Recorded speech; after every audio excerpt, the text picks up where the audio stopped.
বাড়িতে এত মোটা মোটা পুঁই শাক হয়েছে আর পুঁই মিটুলি কি যে ভালো লাগে খেতে, কিন্তু বাড়িতে সবাই খায় না বলে আর খাওয়াই হয় না। তাই আমার শাশুড়ি মা বললো আমরা দুজনই খাবো, যাও তুলে নিয়ে এসো।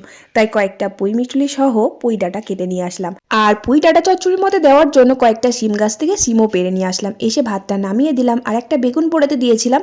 বেগুন পোড়া খেতে তো ভালোই লাগে, কিন্তু রোজ তো খাওয়া যায় না, সব বারে তো খেতে নেই।